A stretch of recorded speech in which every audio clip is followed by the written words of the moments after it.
Boa noite, bem-vindos de volta ao nosso curso de verão. Hoje é o nosso segundo encontro.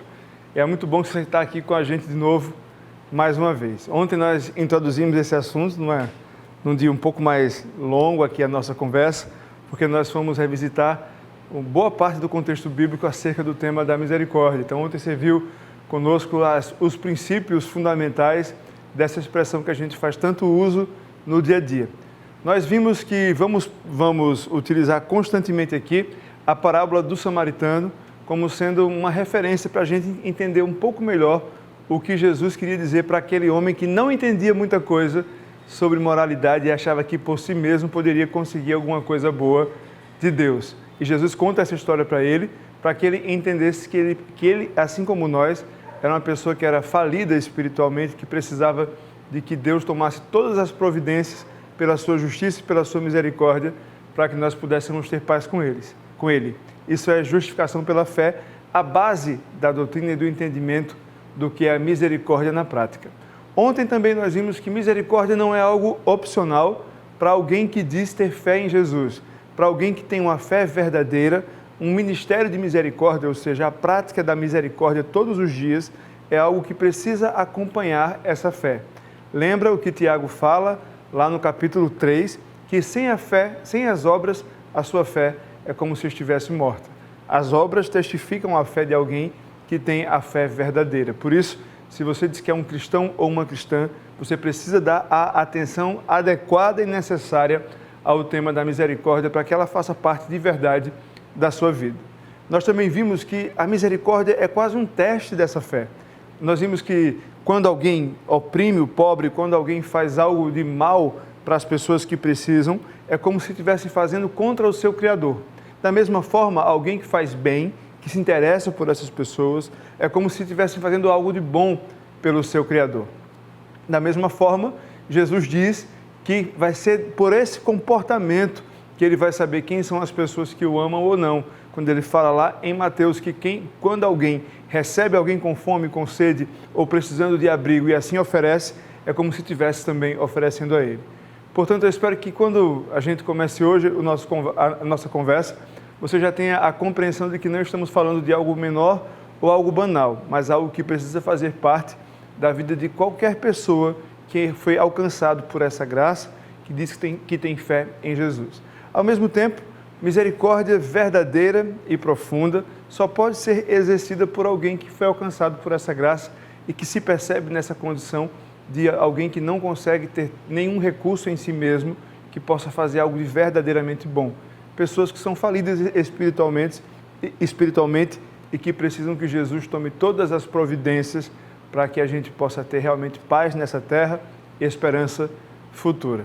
Nós vamos hoje continuar seguindo o nosso estudo sobre misericórdia, e eu queria que você pudesse orar comigo nesse instante, pedindo a Deus que nos conduza, nos capacite, nos ilumine e nos oriente.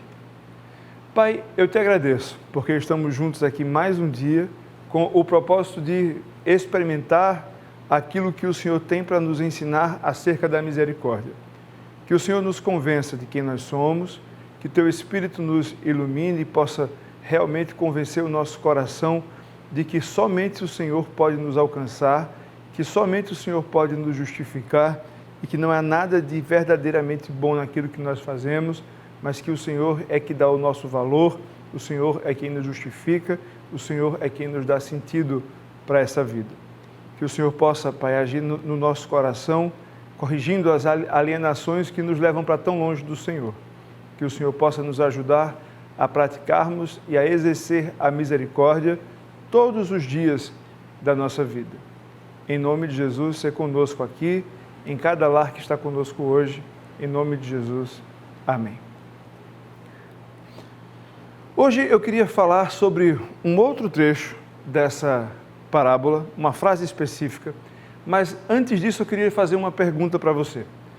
O que move você a fazer aquilo que você faz? Hoje muito se fala sobre as motivações de alguém e o que é que nos move em direção a algum lugar, saindo de um ponto de partida a outro. Qual é esse nosso combustível existencial que nos motiva a fazer as coisas como fazemos, na intensidade que fazemos e por que fazemos. Quando se fala em misericórdia, a gente fala muito sobre talvez algo que lembre a você caridade, filantropia ou altruísmo. Mas sempre que a gente fala de misericórdia, mesmo que seja no entendimento bíblico que nós vimos na noite de ontem, você pode talvez pensar nas motivações que são mais comuns quando se fala sobre cuidar das necessidades de outra pessoa. Dia desses eu conversava com alguém no hábito que nós temos de todas as refeições agradecermos juntos a Deus pela provisão à mesa, e nós estávamos com um hóspede e eu lembro que eu orei assim: Senhor, que o Senhor possa ter misericórdia daqueles que não têm. Acabou a oração, a pessoa me olhou e fez: é horrível isso, porque você come com culpa. Boa parte das pessoas tem uma relação meio culpada com a misericórdia mesmo. É como se a gente vivesse numa vida em que tem tantos recursos que a gente olha para as coisas que tem e se sente até um pouco constrangido por usufruir daquilo que tem, por viver como vive. E aí a gente acaba se envolvendo nesses ministérios de misericórdia, muitas vezes por culpa, né? Muitas vezes pelo senso de que nós talvez não devêssemos ter tudo o que temos, ou deveríamos, por algum motivo que nos acusa, nos envolvermos na causa do pobre, do órfão, da viúva ou do estrangeiro.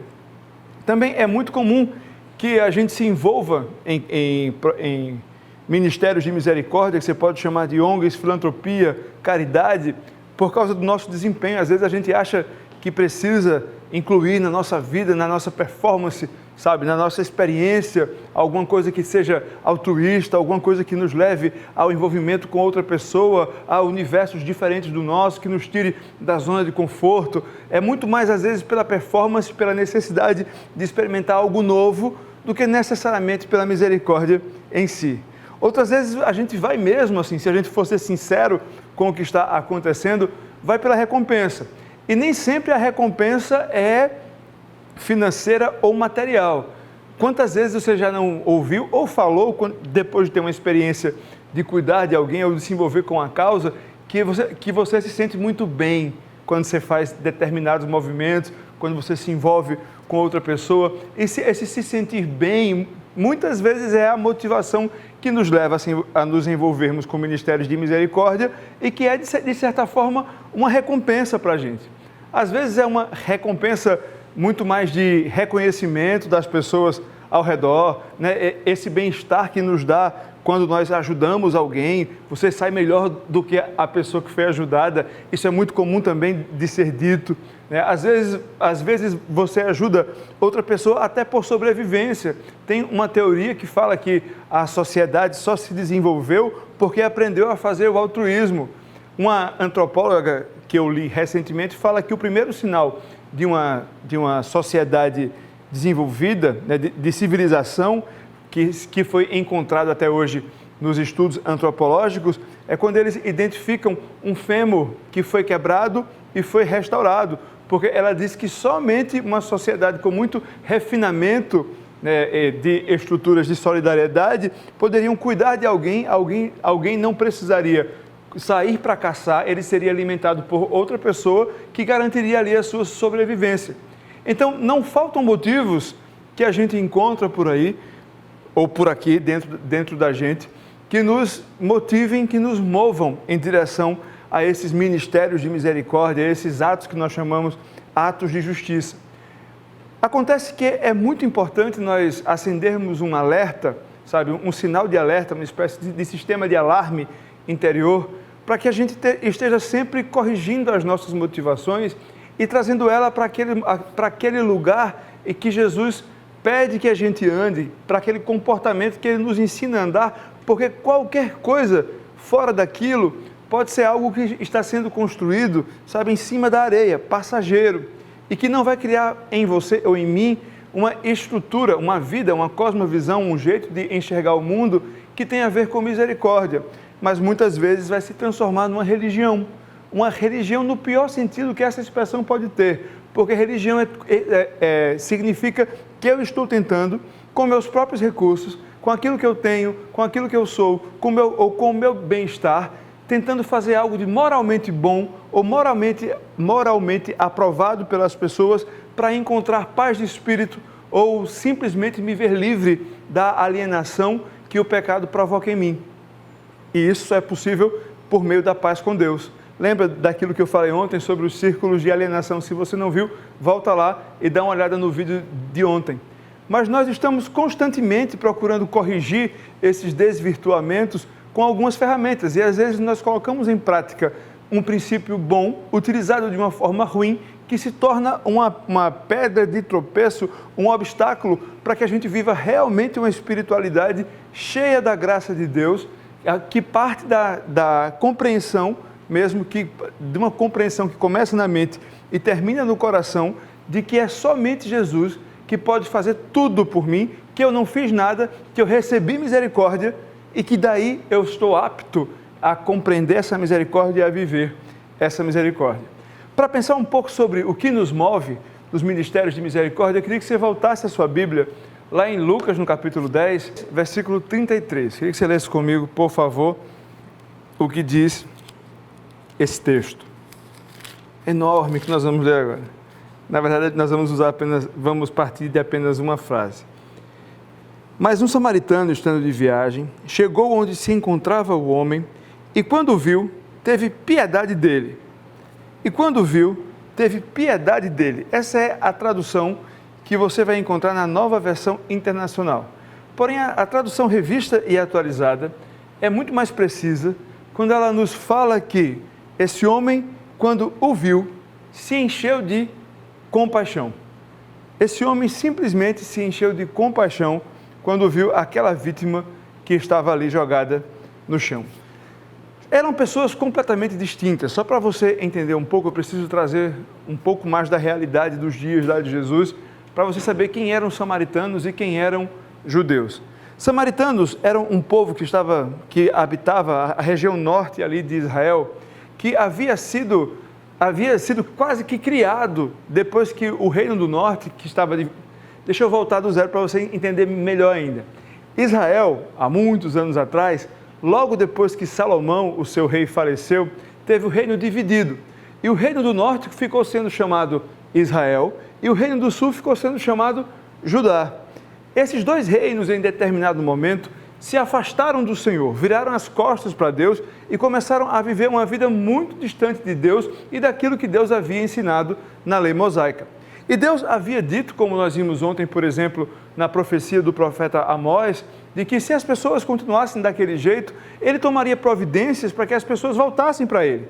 E algumas coisas que aconteciam nesse momento era justamente a indiferença dessa sociedade com os pobres, com as viúvas, com os órfãos, com os estrangeiros, a opressão sobre essas pessoas. E esse reino do norte foi o primeiro a ser levado cativo por outro povo. Os assírios vieram, dominaram sobre o reino do norte e passaram a dominar sobre aquela região.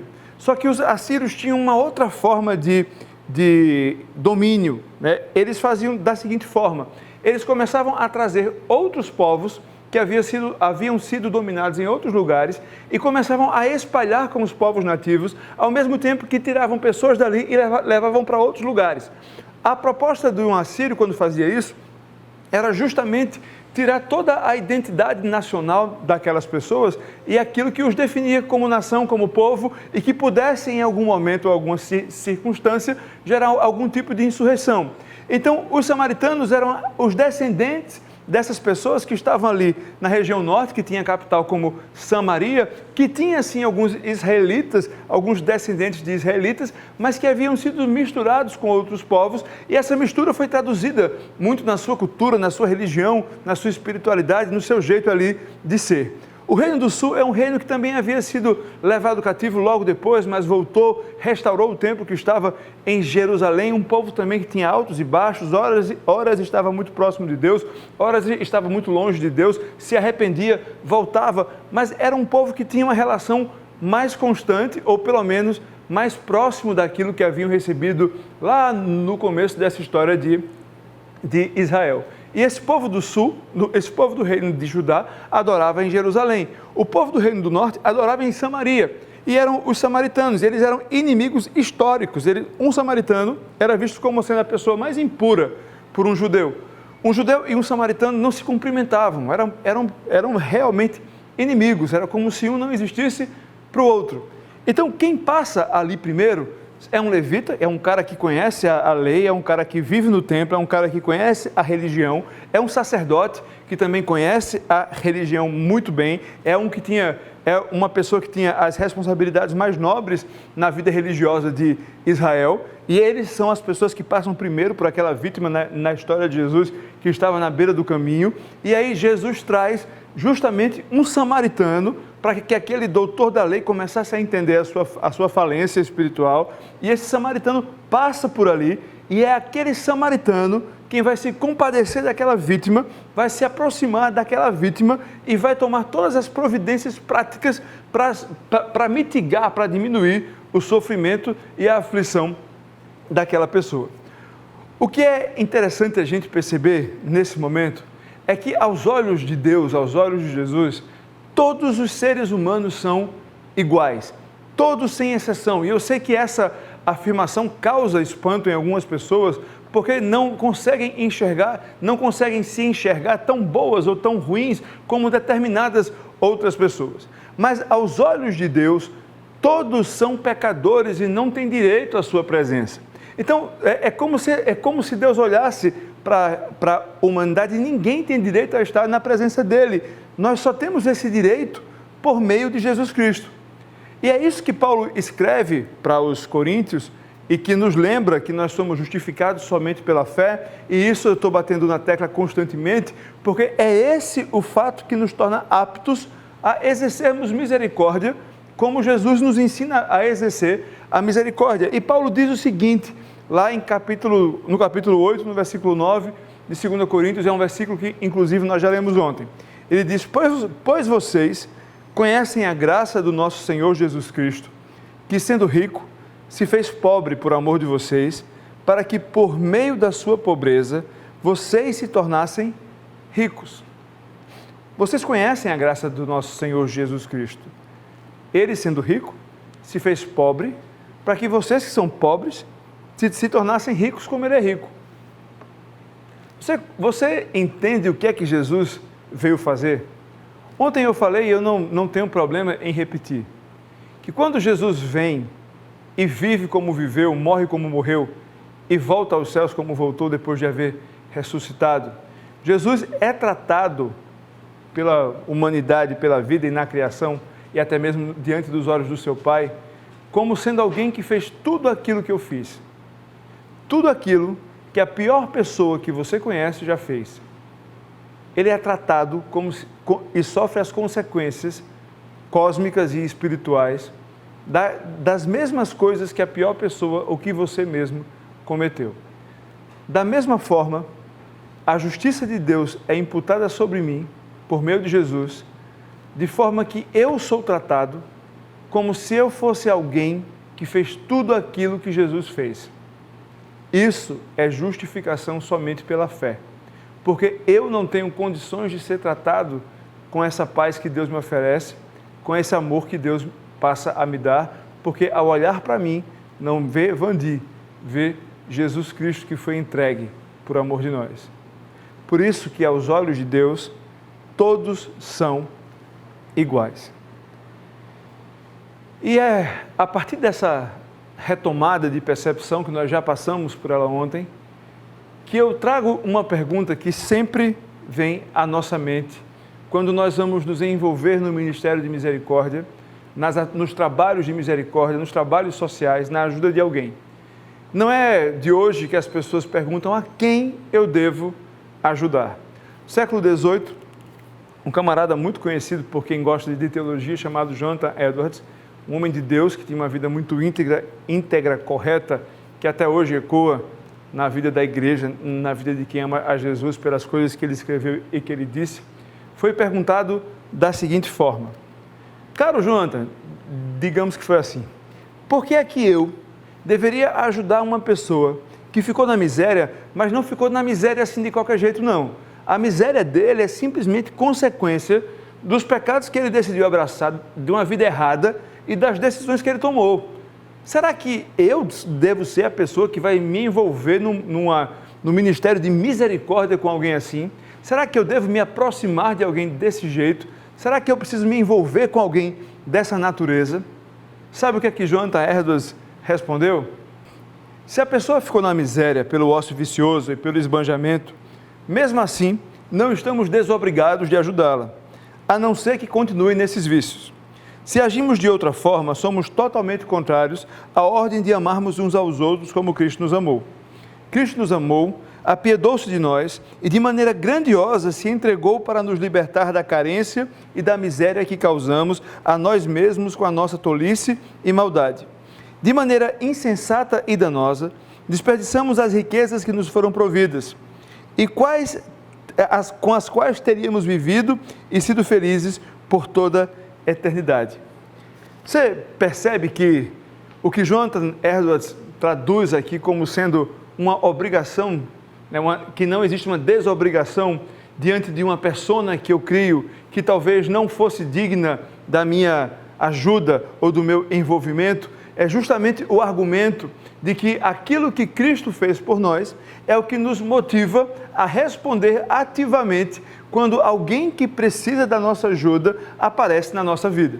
Então é muito comum que quando eu faço a pergunta de a quem eu vou ajudar, ou será que eu devo ajudar essa pessoa ou não, eu esteja, na verdade, conjecturando, possibilidades que me eximam dessa responsabilidade ou que me tirem desse envolvimento. E é muito mais interessante quando a gente percebe que não é um envolvimento, que aqui nós não estamos falando no envolvimento distante, mas é um envolvimento próximo. E aqui a gente tem a certeza de que não existe ninguém que seja indigno, pelo menos num primeiro momento, da nossa ajuda.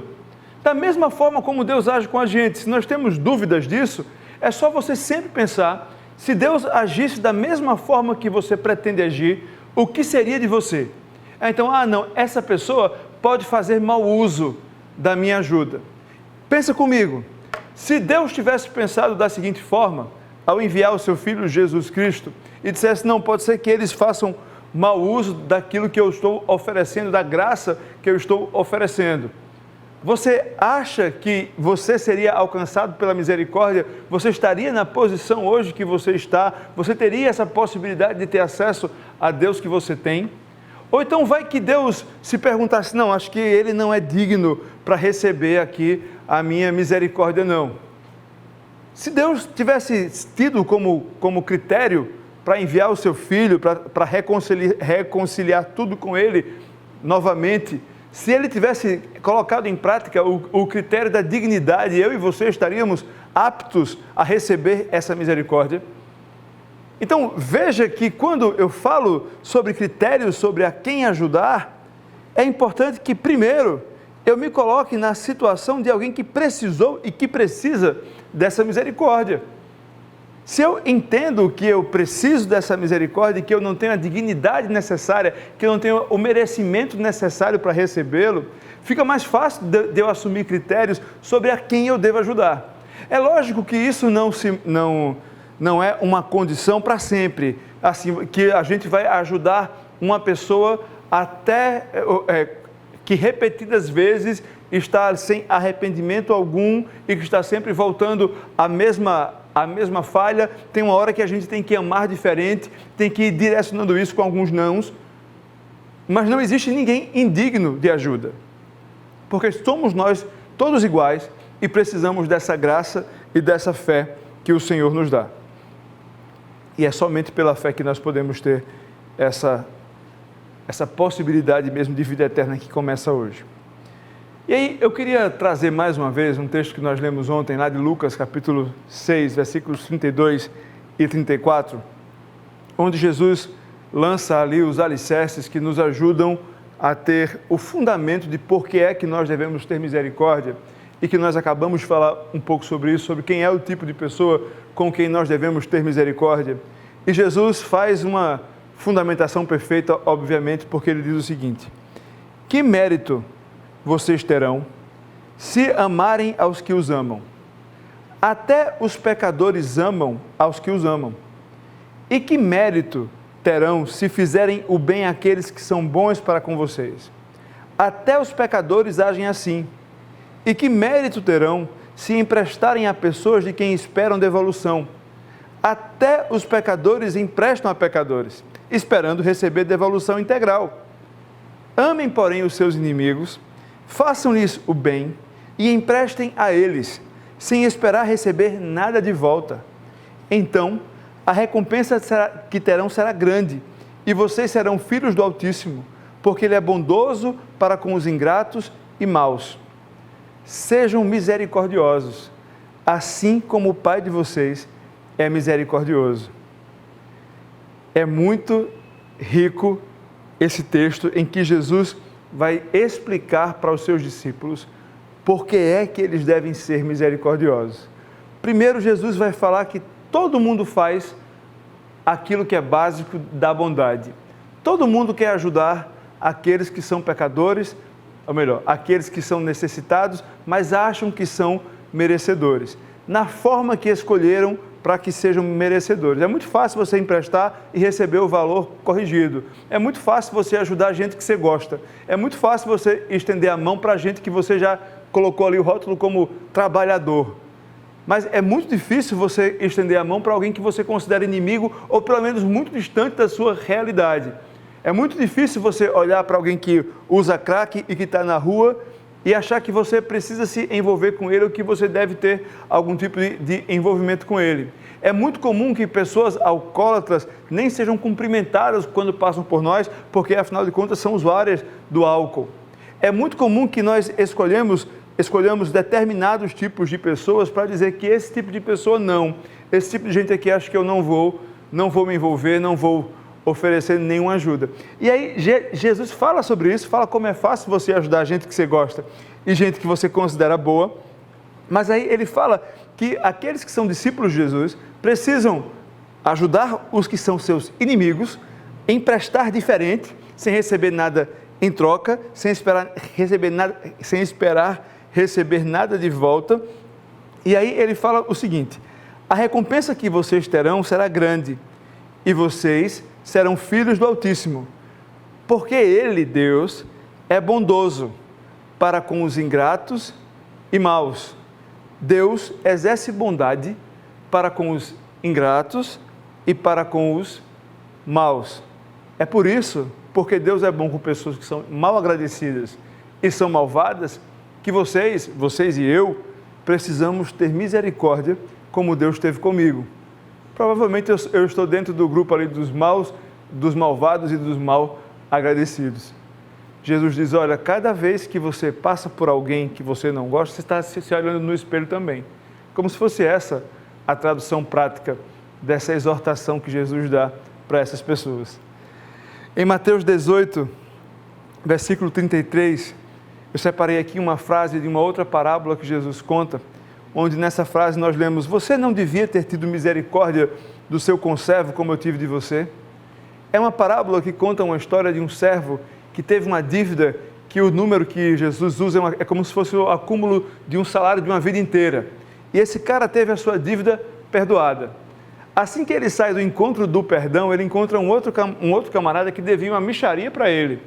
E ele vai fazer questão de cada centavo que esse outro que esse outro estava devendo para ele. E Jesus usa essa explicação, usa essa história para perguntar para as pessoas ali que estavam ao seu redor se elas estavam colocando em prática aquilo que receberam. É como se fosse uma história sobre o pai que foi misericordioso e alguém que recebeu essa misericórdia e não está colocando em prática essa misericórdia. Você, por acaso, não deveria ter a mesma misericórdia que você recebeu de Deus com as outras pessoas?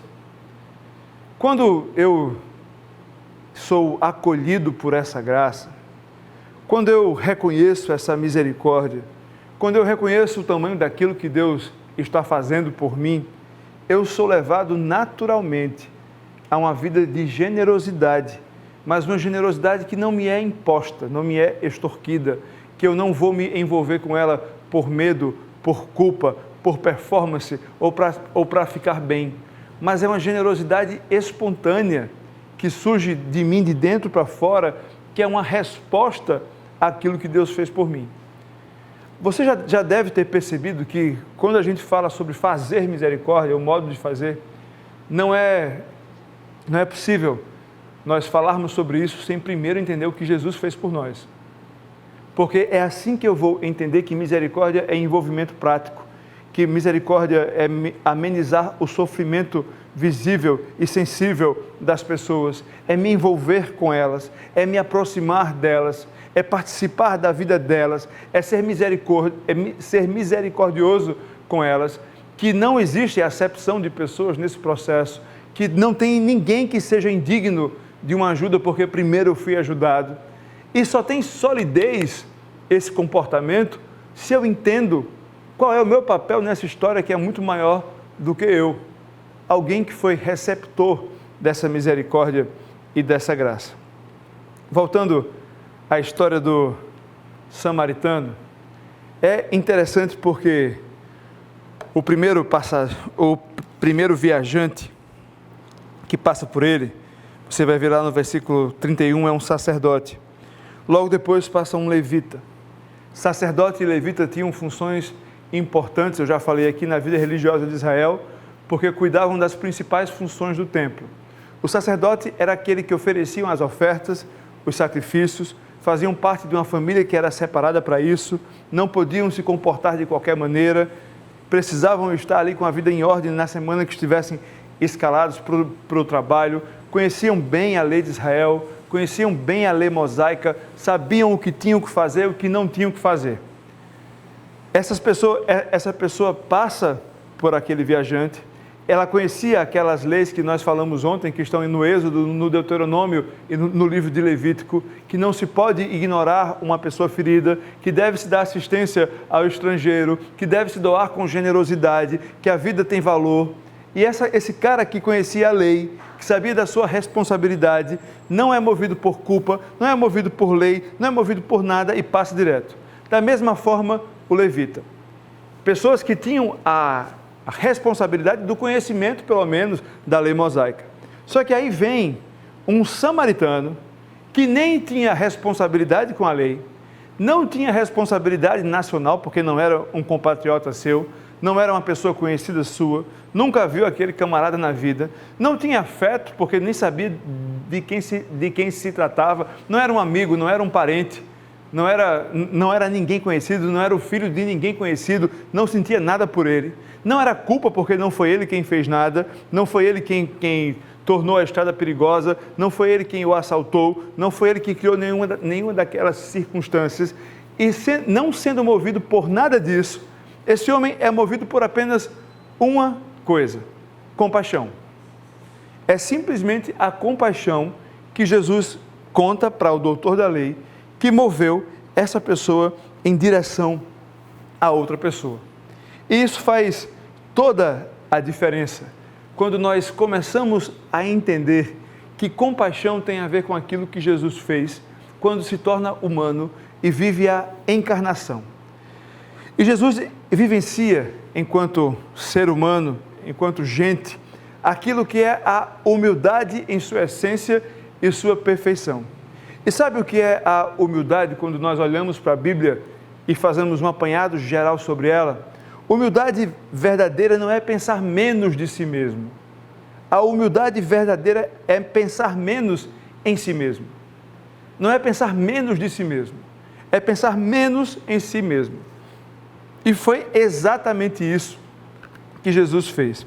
Queria ler uma citação que o Keller faz de um pastor chamado B.B. Waterfield, mas antes de ler essa citação, queria que você abrisse a sua Bíblia lá em Filipenses, no capítulo 2. Filipenses, capítulo 2.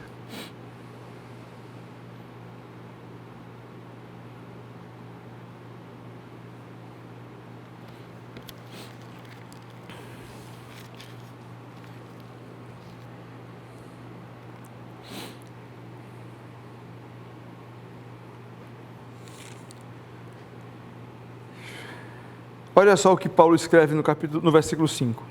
Seja a atitude de vocês a mesma de Cristo Jesus, que embora sendo Deus, não considerou que o ser igual a Deus era algo que devia se apegar, mas esvaziou-se de si mesmo, vindo a ser servo, tornando-se semelhante a homens, e sendo encontrado em forma humana, humilhou-se a si mesmo e foi obediente até a morte, e morte de cruz. Por isso Deus o exaltou à mais alta posição e lhe deu o nome que está acima de todo nome, para que ao nome de Jesus se dobre todo o joelho nos céus, na terra e debaixo da terra, e toda língua confesse que Jesus Cristo é o Senhor, para a glória de Deus Pai. Jesus é Deus que se fez gente. Jesus é Deus encarnado. É Deus nos ensinando a sermos humildes e a nos interessarmos verdadeiramente pelas pessoas com compaixão. Olha o que é que o pastor B.B. Waterfield escreve num sermão chamado Imitando a Encarnação. Ele vai comentar esse texto que nós lemos agora da seguinte forma: ele veio ao mundo impelido por seu amor pelos outros. Veio para esquecer de si mesmo nas necessidades dos outros.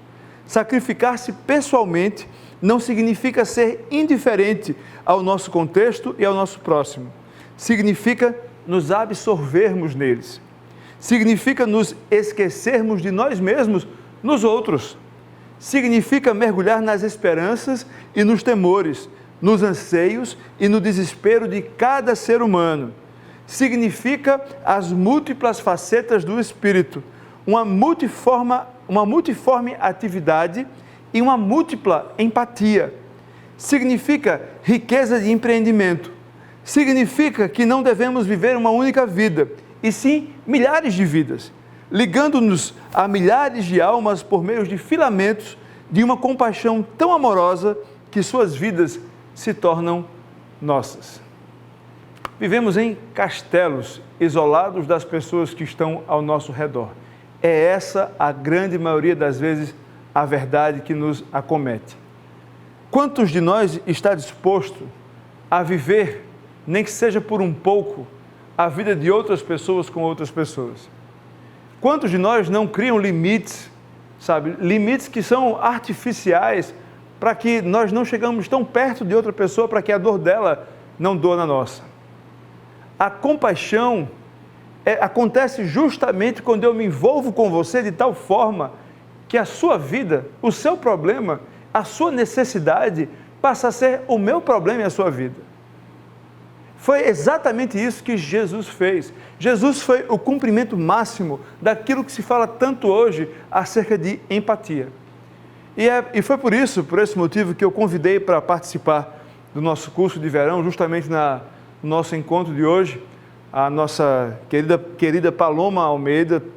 Paloma é doutoranda em psicologia, tem estudado e trabalhado com inteligência emocional e treinamento de liderança em várias empresas com consultoria, alguém que conhece bem do assunto, tem estudado um pouco sobre empatia, um pouco não, bastante, um pouco estudo eu, e eu convidei ela para falar para a gente aqui um pouco sobre como a empatia se torna compaixão. Empatia é um termo que provavelmente você tem ouvido, mas como é que ela se torna algo importante e relevante no reino de Deus quando se torna compaixão? Paloma gravou para a gente, eu vou pedir agora para a gente colocar no ar aqui a fala de Paloma e eu volto daqui a pouco. Como o pastor Vandi comentou, Jesus ele se colocou em nosso lugar. Ele, de fato, é o exemplo mais genuíno, mais perfeito da vivência da empatia. Normalmente a gente conceitua a empatia como se colocando no lugar do outro. E eu costumo dizer que esse conceito para a gente, não para Jesus, mas para a gente é como se fosse 50%. Porque nós somos pecadores limitados, a gente não tem essa capacidade tão genuína, de fato, de se colocar no lugar do outro. Por exemplo, eu posso me esforçar para pensar como o outro pensa, mas as minhas vivências, minha história de vida, por mais que eu me esforce para estar no lugar do outro, eu vou estar pensando com a minha cabeça, com as minhas questões, com a minha personalidade. Então, de fato, o único que conseguiu vivenciar 100% a empatia é Jesus. Mas isso não pode ser empecilho para que a gente, seres limitados, deixe de se esforçar para vivenciar a empatia, porque é possível, em alguns níveis é possível. Então, como é que a gente pratica, né? Na prática, como é que se dá essa vivência da empatia? tem algumas coisas que são importantes. Deixa eu começar com o que não é empatia, para depois a gente deixar claro o que é empatia. Não é empatia quando você é simpático com alguém. Algumas pessoas confundem simpatia com empatia. São coisas diferentes. E também o fato de alguém ser simpático não necessariamente torna essa pessoa empática. Isso é um ponto. Às vezes a gente acha que uma pessoa caladinha jamais seria uma pessoa empática. Isso não é verdade. Um segundo ponto, não é empatia quando a gente tenta dourar a situação do outro. Por exemplo, alguém chega para você e diz que está com um problema familiar, que a filha está com um mau comportamento. E aí você diz, mas pelo menos o seu filho é bonzinho. Quando a gente começa a utilizar esse pelo menos e tentar dourar, isso não é empatia, tá? Uma outra coisa que não é empatia é você ficar o tempo todo tentando encontrar a solução do problema para aquela pessoa. Imagina, aquela pessoa chega carregada para você, querendo conversar com você, e você fica racionalizando e tentando encontrar possíveis saídas para resolver o problema daquela pessoa. Isso também não é empatia. Então, afinal, o que é empatia? De uma forma bem simples, eu costumo conceituar a empatia dizendo que é quando você consegue abrir um espaço para que o outro se sinta plenamente confortável para falar sem ser julgado. Então, acho que a grande questão da empatia é escutar atentamente o outro sem julgamento.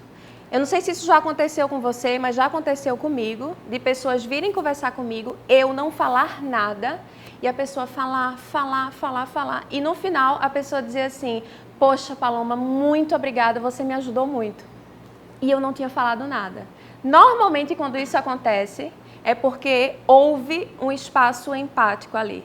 Então, ser empático no nível 1, digamos assim, é você ser capaz de realmente abrir esse espaço de escuta sem julgamento. No nível mais profundo, a empatia é de fato você sentir com o outro. Você não vai sentir exatamente o que o outro sente, mas você se entristece junto, você sente aquela dor, aquela perda junto. Então, a vivência da empatia é fundamental para o que a gente chama de conversas difíceis. Quando você percebe que o outro precisa de um espaço realmente de escuta e precisa se colocar e se abrir com você. Esse é o momento realmente de ser empático. Em outros contextos, a empatia para nós cristãos deve ser usada também quando a gente olha para a nossa sociedade e a gente percebe que muitos precisam de ajuda, enfim. Então, que nós, em primeiro lugar, que nós possamos nos esforçar, né, para ouvir o outro, entender o outro, sem aplicar julgamento. E, em segundo lugar, que no momento que o contexto peça, que o contexto realmente precise dessa postura, que a gente se esforce para sentir com o outro. Isso de fato, vivenciar a empatia. Obrigado, Paloma, pela sua disposição, por participar do curso conosco. Uma vez que a gente tenha falado sobre empatia e compaixão, da importância de nós nos aproximarmos das pessoas, sairmos da nossa zona de conforto, sair dessa segurança falsa que nós estabelecemos para que a gente não se torne vulnerável e não se conecte aos problemas das pessoas além dos nossos. Eu queria que a gente pudesse olhar um pouco do ponto de vista de Deus, o que acontece aos olhos de Deus quando a gente se envolve com os problemas dos outros, mesmo que a gente ache que não tem condições para isso. Porque a gente está sempre inventando motivos para não colocar em prática esse envolvimento que acontece quando a gente começa a praticar a misericórdia, às vezes com o nome de generosidade. Então, às vezes você pode dizer, não, eu nem dou conta dos meus problemas, o que eu tenho nem dá para mim, como é que eu vou me envolver com a vida de outras pessoas? Olha só como é que Deus enxerga isso nas Escrituras Sagradas. Queria que você, mais uma vez, pudesse olhar, já adiantei como é que eu vou concluir, que são sacrifícios de louvor. Mas eu queria que você pudesse abrir a sua Bíblia também aí. Nesses 3 textos bíblicos, provavelmente vai aparecer pequenininho para você. Você acompanha na sua Bíblia de papel mesmo, fica mais fácil. Mas é Filipenses capítulo 4, versículo 18, Hebreus capítulo 13, versículos 15 e 16, e 2 Coríntios capítulo 8 inteiro, você vai ler depois, agora não. Agora eu separei somente alguns versículos aqui que vão dar a fundamentação que eu preciso para que a gente possa concluir algo sobre isso. Então, Filipenses capítulo 4, versículo 18, diz o seguinte: recebi tudo, e o que eu tenho é mais do que suficiente. Estou amplamente suprido, agora que recebi de Epafrodito os donativos que vocês enviaram. Elas são uma oferta de aroma suave, um sacrifício aceitável e agradável a Deus. Paulo falando que estava provavelmente numa situação um pouco delicada financeiramente antes de Epafrodito chegar, mas que agora ele tinha tido as suas necessidades supridas pela remessa de dinheiro mesmo que os filipenses haviam coletado lá na sua cidade e mandado para ajudar Paulo. Paulo fala para eles que esse tipo de comportamento chega até o Senhor como se fossem sacrifícios de louvor, sacrifício aceitável e agradável a Deus. Isso faz mais sentido se eu sei que no Antigo Testamento, no sistema cerimonial de Israel, que era bem familiar para a igreja desse tempo de Paulo, existia uma oferta que era uma oferta de manjares, que você oferecia a Deus, não tinha derramamento de sangue, era uma oferta festiva, de gratidão, que você oferecia a Deus simplesmente porque reconhecia quem Deus é, ou quem Deus tinha sido naquele momento na vida daquelas pessoas. E eles ofereciam essa oferta, e essa oferta subia um cheiro agradável, e era dito que aquele aroma subia como sendo algo que Deus recebia com muita alegria, que Deus se agradava. Então Paulo diz, olha, isso que vocês fazem é como se vocês estivessem dando a Deus, sabe, uma oferta como vocês faziam antigamente quando tinha o sistema cerimonial. É como se vocês estivessem fazendo sacrifícios de louvor ao Senhor, agradecendo ao Senhor.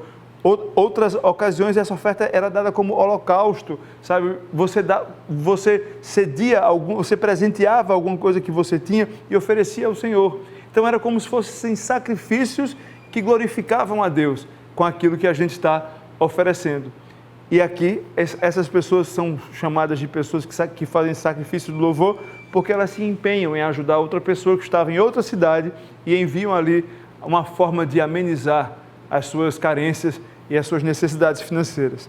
Em Hebreus, no capítulo 13, eu nem passei ali o versículo, vocês me desculpem, vocês podem ler aí depois, mas em Hebreus, no capítulo 13, nos versículos 15 e 16, você vai ver o autor escrevendo o seguinte: por meio de Jesus, portanto, ofereçamos continuamente a Deus um sacrifício de louvor, que é fruto de lábios que confessam o seu nome. Não se esqueçam de fazer o bem e de repartir com os outros o que vocês têm, pois de tais sacrifícios Deus se agrada. Quer louvar a Deus? Não se esqueça, cantar é bom, mas lembre de repartir aquilo que você tem com os outros, pois esse tipo de bem que a gente faz é um sacrifício que Deus se agrada. Por fim, no capítulo 8 de 2 Coríntios, você vai ver ali um episódio muito interessante, que são os irmãos da Macedônia, uma igreja que era quebrada de grana, pessoal que passava perrengue e que havia sabido de uma necessidade específica, se mobilizaram para mandar uma contribuição dentro das suas posses e dentro das suas necessidades e fizeram o seguinte, e aí Paulo vai falar sobre o que eles fizeram. Pois eu dou testemunho de que eles deram tudo quanto podiam e até além do que podiam, por iniciativa própria. Eles nos suplicaram insistentemente o privilégio de participar da assistência aos santos. E não somente fizeram o que esperávamos, mas entregaram-se primeiro a si mesmos, ao Senhor e depois a nós, pela vontade de Deus. Igreja da Macedônia não tinha a menor condição se você olhasse. E aqui você vê que Paulo fala que eles insistiram para participar desse socorro aos santos. Eu acredito que quando eles souberam da necessidade, devem ter falado com Paulo, Paulo, vamos mandar uma oferta boa para ir. Paulo, não gente, vocês estão precisando aí, cuidem primeiro aí de vocês, depois vocês mandam. E eles, não, nós fazemos questão de participar. Sei que tem gente precisando, até mais que a gente, então nós vamos mandar também a nossa contribuição. Paulo diz que esse comportamento que eles assumem é um comportamento de alguém que se entregou primeiro a Deus, como sendo o seu sacrifício mesmo de louvor a Deus. Então, quando a gente se envolve na necessidade do outro, a gente não pode ter o sentimento de fazer reserva, ou de se poupar, ou de se guardar, sabe? Mas é o sentimento de se envolver e conhecer e participar e estar presente, viver a vida com essas pessoas. Não só, às vezes você dá dinheiro, sabe? Mas às vezes é pior que nada, porque às vezes dar o dinheiro e não se envolver significa dizer que você não entendeu nada sobre misericórdia. Misericórdia exige compaixão, exige interesse, exige envolvimento. Ninguém vive a misericórdia somente pagando ou terceirizando para que alguém faça isso por você, em determinado momento. Nós vamos falar sobre isso amanhã. Mas é importante que nós saibamos que misericórdia exige um envolvimento ativo, onde eu saio de onde eu estou e eu vou à procura das pessoas que precisam, eu me aproximo delas com compaixão e eu me envolvo nas necessidades sensíveis que fazem aquela pessoa estar em situação de aflição e sofrimento naquele determinado momento. E eu encerro o nosso encontro de hoje com a seguinte afirmação: nós devemos ir até as pessoas, nos envolvermos profundamente em suas necessidades, fazendo justiça e estendendo misericórdia enquanto comunicamos verdades bíblicas. Essa é a missão de um discípulo ou de uma discípula de Jesus. Envolver-se profundamente nas necessidades das outras pessoas, ao mesmo tempo que a gente faz a justiça acontecer, sem esquecer de comunicar as verdades bíblicas. Tudo junto, num pacote só, sem escolher o que vai primeiro.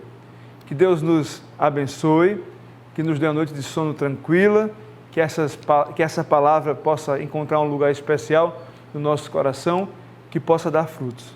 Amanhã nós vamos nos encontrar mais uma vez e vamos responder uma outra pergunta: quanto eu devo dar? Quanto dos meus recursos devem ser envolvidos nos ministérios de misericórdia? Se você tiver coragem, volte amanhã às 7h30 para ouvir o que a palavra de Deus tem para dizer para nós sobre isso. Vamos orar e aí estamos despedidos. Pai, eu te agradeço porque o Senhor é conosco, porque o Senhor um dia se fez gente, porque um dia o Senhor foi muito mais além do que a figura que Jesus conta naquela imagem do samaritano, mas o Senhor, sendo perfeito, se interessou por nós quando nós éramos pessoas jogadas na beira da estrada, incapazes de fazer nada por si mesmos. Que isso seja uma verdade que nos transforme, Pai. Que isso seja algo que nos leve para perto do Senhor e que isso seja transbordado em forma de generosidade com as pessoas que estão ao nosso redor. Tira de nós o medo do envolvimento, tira de nós o medo de sermos vulneráveis e de estabelecermos conexões profundas com as necessidades do nosso próximo. Nos dê a capacidade de oferecer o nosso sacrifício de louvor, que nós possamos ter alegria nisso. Ser com cada família, com cada lar que está conosco hoje, que o Senhor possa levar paz, que o Senhor possa dar a noite de sono tranquila, que o Senhor possa guardar a saúde. Mais uma vez nós te pedimos que o Senhor seja com os enfermos, que o Senhor traga cura, que o Senhor tenha misericórdia dessa nação, desse planeta, que o Senhor tenha misericórdia de cada pessoa que hoje está nos hospitais sem conseguir respirar, que o Senhor seja o seu alento, que o Senhor seja o seu suporte, que o Senhor possa realmente fazer intervenções milagrosas. Cremos no Senhor, Pai. Em nome de Jesus. Amém.